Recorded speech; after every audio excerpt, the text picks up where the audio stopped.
Iniciando aqui mais uma mini aula de terraplanagem, projeto e execução.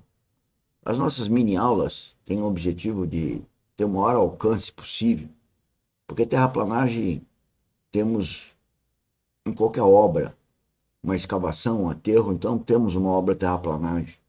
E nosso objetivo é alcançar muitos, não só o proprietário da terra, que contrata serviços de terraplanagem, aos donos das máquinas, aos operadores das máquinas, aos engenheiros, arquitetos envolvidos nesses projetos de terraplanagem.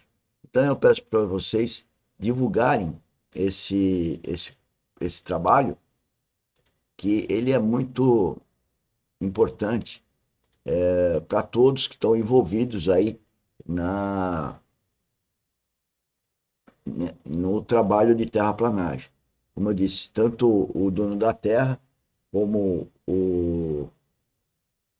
os outros agentes envolvidos têm importância grande aí em conhecer o que nós estamos divulgando aqui nos nossos mini cursos, né?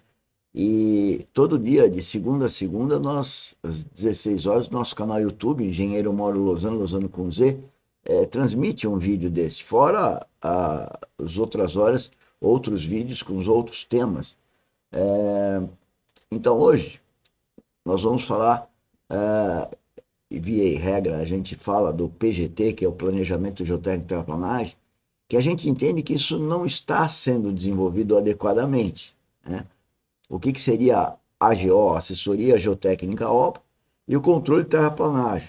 Então, essas três siglas querem mostrar para os senhores, e a gente repete isso várias vezes, para demonstrar que falta planejamento, que falta uma assessoria geotécnica e um controle de terraplanagem. Tá? Então, isso para nós é uma matéria-prima para divulgar, para divertir, para que os senhores não sejam pegos com prejuízos materiais, com prejuízos de vida humana, com prejuízos de meio ambiente, fora os econômicos, financeiros que possam advir. Então, hoje nós vamos falar como prevenir esses problemas, é uma visão de prevenção, né? Então, nós estamos falando de controle tecnológico do aterro. Quando eu falo controle tecnológico, é da terraplanagem, porque sai desde a escavação até o aterro. Mas aqui nós estamos com essa frase controle tecnológico de aterro, ou seja, da camada. E a gente vê nos shorts ou nos vídeos, né? Eu coloco no canal YouTube os shorts, um trechinho de dezenas e dezenas, quiçá centenas de obras terraplanas que a gente vê pelas redes sociais, que só de ver a imagem a gente vê que está faltando alguma coisa de controle de terraplanagem e, consequentemente, do aterro que está sendo feito, ou não, da escavação, também tem que ter um controle tecnológico. E com isso nós, sim, deduzimos que falta um planejamento geotécnico, uma assessoria geotécnica, falei há pouco. E aqui no caso da aterro, todo mundo sabe que faz uma obra de terraplanagem, de estrada e qualquer outra, que a gente deve ter o controle do laboratório. Mas qual é esse controle? Só dizer que tem um controle que passou, que não passou, não quer dizer que isso está adequado. E é isso que nós estamos falando. Que nós coletamos, nós recomendamos que sejam coletadas amostras, como vocês estão vendo na sequência de fotos, para verificar não só o grau de compactação. Desculpa, eu estou saindo de uma gripe. Não só para verificar o grau de compactação de umidade, pelo MED-HILF, que é o que a gente. Que é o melhor, né? Usamos sim o frasco de areia, o speed, mas o HILF é o melhor. Mas além do HILF, poucos técnicos sabem fazer ensaio do HILF.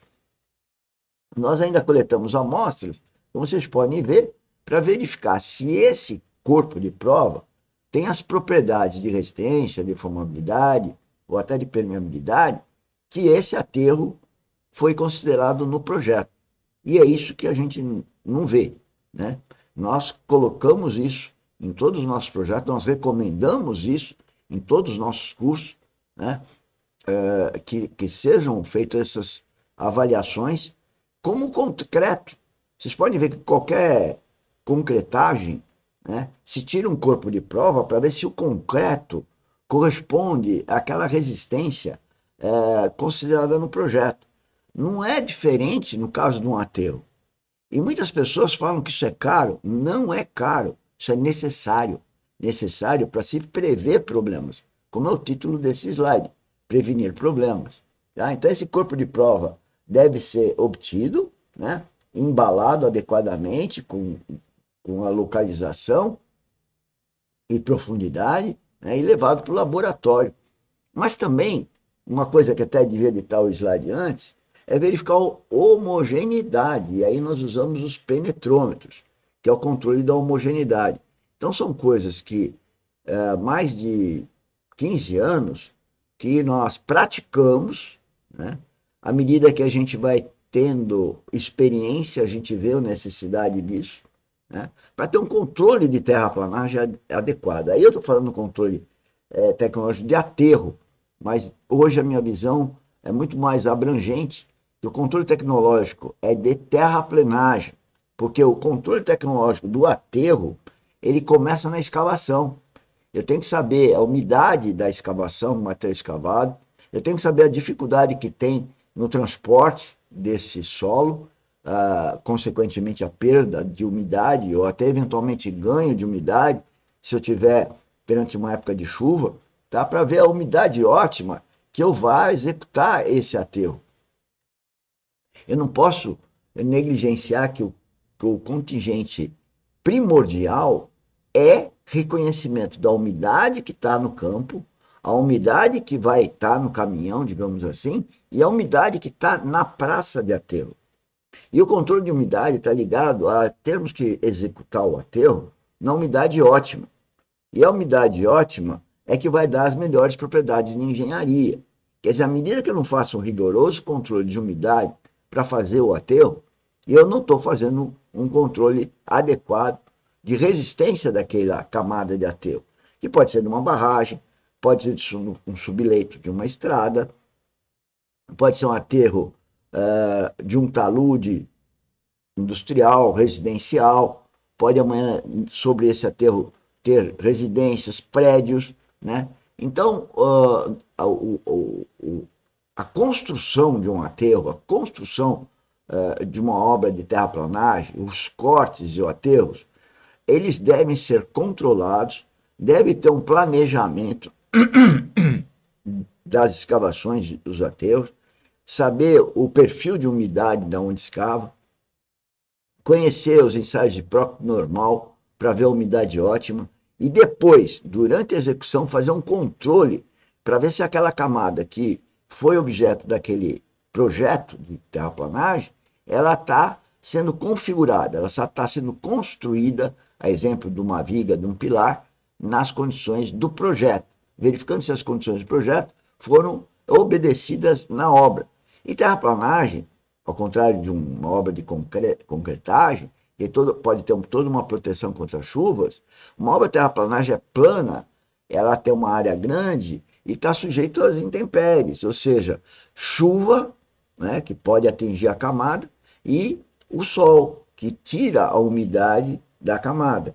Então, se nós tivermos perfeito controle disso, e há como tê-lo, nós vemos o que estamos vendo nas redes sociais, que os operadores, os encarregados, acabam filmando e a gente vê que tem alguma coisa errada no que seja boa técnica e atendimento às normas. Quem está tendo prejuízo?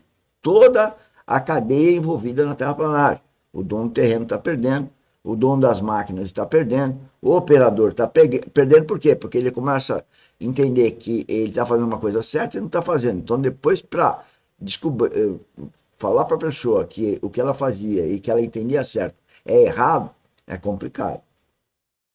Mas isso é o que acontece conosco, com os seres humanos. Eles acabam aprendendo errado, aprendendo às vezes por força de um ver o outro, e o conhecimento bom, as boas práticas, por isso que tem as normas técnicas, não são aplicadas adequadamente, com prejuízo de toda a cadeia social envolvida nas obras de terraplanagem. Por isso que eu peço, compartilhem os nossos vídeos, compartilhem o nosso canal YouTube, Engenheiro Mauro Lozano, Lozano com Z.